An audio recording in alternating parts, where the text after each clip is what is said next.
But I want to bring to the stage someone who was not in the class this term, but who has performed on this stage twice before, and I think is a funny, funny man. So let's just welcome my good friend, Jerry Warren. Jerry.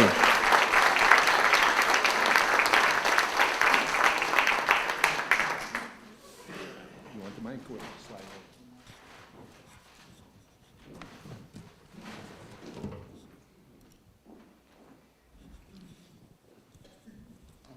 Can you hear me? All right, because usually I drop this thing. My name is Jerry Warren. I was raised in Newark, New Jersey. Very tough neighborhood. I made it to 80 years old. That was my biggest accomplishment. Okay, the fun started when I started high school. My father, the know-it-all and give all kinds of advice, says, you're going to high school, you want to be the Don Juan at a high school? Yeah, huh? Develop a taste for ugly women. And he says, that's an old family secret. I said, does Mom know that? You know? And anyway, 3 years later, we're cleaning out the attic, right? We find his old high school yearbook. You know what his nickname was? The dog catcher. So then later on, I'm starting college. Advice again. Oh, he was really smart. He says, you're going to be out there sowing some wild oats. He said, always go with the woman that drinks alcohol and beer. I says, why? He says, it rots the insides. You're out there sowing wild oats, you stand a better chance at crop failure, if you know what I mean.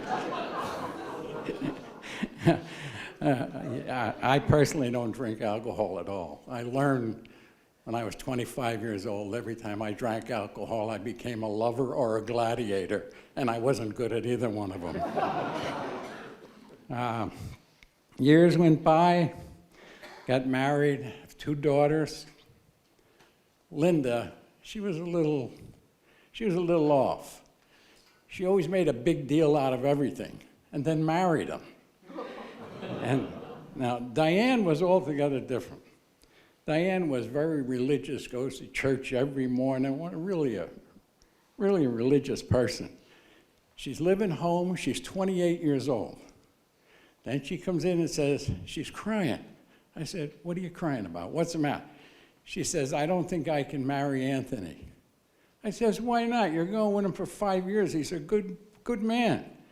She said, I just found out he doesn't believe in hell.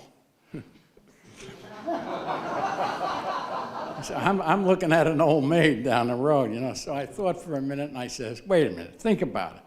Don't let that stop you from marrying him. After you're married, you and your mother working with him and teaching him, he'll believe in hell in no time at all. We moved, years later, we moved to North Carolina, out to Mars Hill. I'm driving down one day through Virginia, and I get pulled over by a trooper. He said, I've been chasing you at high speed for 5 miles. I said, high speed, I'm in the lane with everybody else. He says, son, don't tell me any stories, I heard them all. As a matter of fact, if you tell me a story I haven't heard, I'll let you go. I thought for a minute and I said, officer, you said you chased me for 5 miles high speed? He said, yes. I said, you won't believe this, but my wife ran off with a trooper 3 weeks ago. I thought you were bringing her back. I didn't get a ticket. We love Asheville. We love the university here. We take courses. My wife and I took a course, and it was a great course. This is a true story.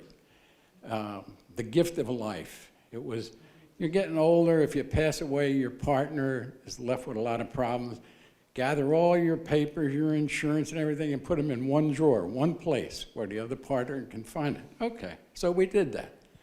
Then she puts a name on the drawer, the death drawer. I said, come on, you gotta do better than the death drawer.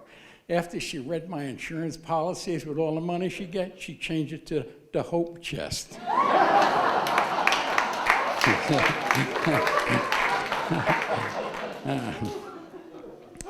Oh, boy. Okay.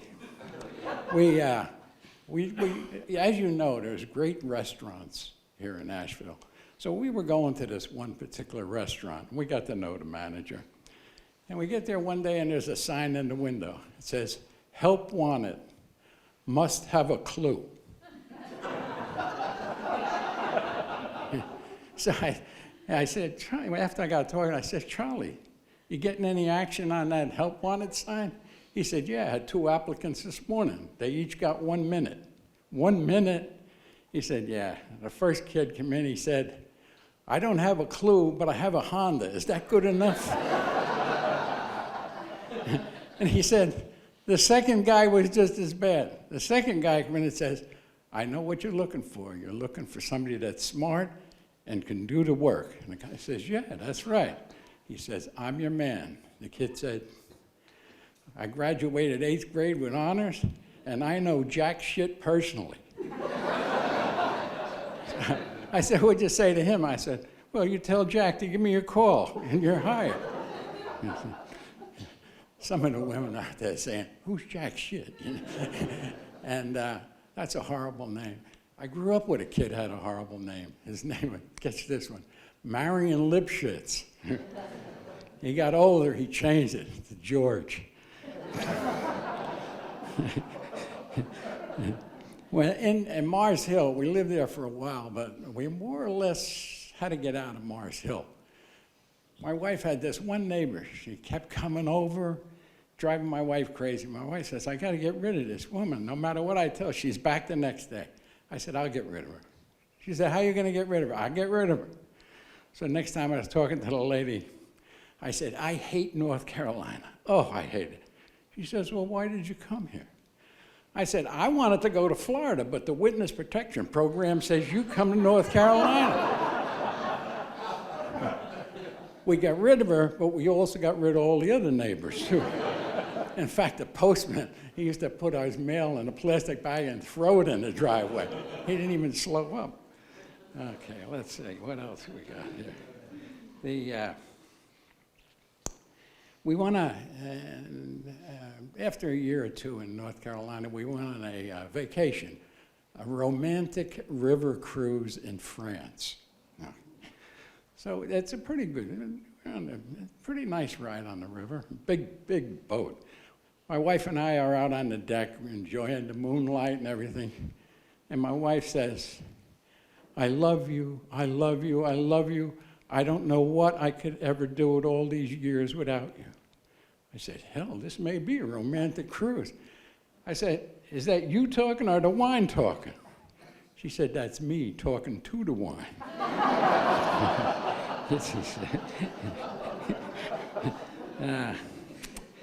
All right. A guy asked me the other day, I'm in the 80s. He says, "How do you know you're getting old? When do you feel old?" I said, "There's 2 giveaways. When you're worried about lifting a leg to put on your underwear, about falling down, that's number 1. Number 2 is when you end your prayers with, 'Lord, help me make a good bowel movement tomorrow.'"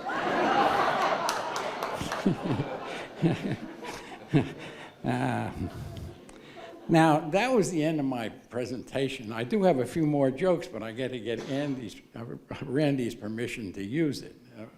Ask the audience. You want to hear more? I say no. You always have to ask Randy, because if you don't, you're going to have a flat tire when you leave. On the same, we're on a different, no, this was a different cruise. This was an ocean cruise around Alaska, I tell you what. And we get there, they always have a big show, so we get there the last minute, you know. And the only seat was right by the bar, so we sit down. We didn't like it, but that was the only seat. There's a guy sitting at the bar. He goes to stand up, boom, he falls down. So me and a young guy sitting next to me, we go over and we help the guy up, sit him on the chair. We go back, we sit down. 2 minutes later, the same guy stands up, he falls down. I say, "Well, how are we going to watch the show with this guy?" So the young guy says to him, "Where's your cabin?" He says, "D2. The young guy says, "I know where it is. Let's get him back." So we dragged this guy back to his cabin. We knock on the door, and his wife answers. We said, "Your husband's had a little too much to drink, and before he got hurt, we figured to bring him home." She says, "Henry, every time he drinks, he thinks he can stand up. Where's his wheelchair?"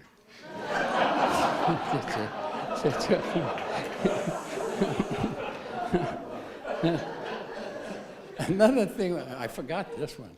Another thing, we moved in Mars Hill, and the Southerners really took us in and helped us. They said, "Where's your dog?" "We don't have a dog." "You got to have a dog. You're in the South." So I went out and bought a German Shepherd puppy. Well, they saw this Yankee coming because they sold us the dumbest dog in all North Carolina. The dog would wet on the floor, and we had a new house with these low windows. And I take the dog, I put him out the window and say, "Go in the grass." That dog was so damn dumb. 6 months later, he came in the house, wet on the floor, and jumped out the window on his own.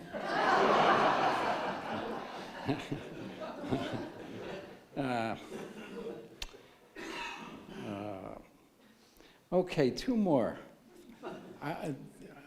One of the fellows was talking about sex as an elder. I was asked at my 80-some birthday, "How's sex at 80?" I said, "Are you kidding me? You can't get past the foreplay." "What's the foreplay?" "Hey, wake up."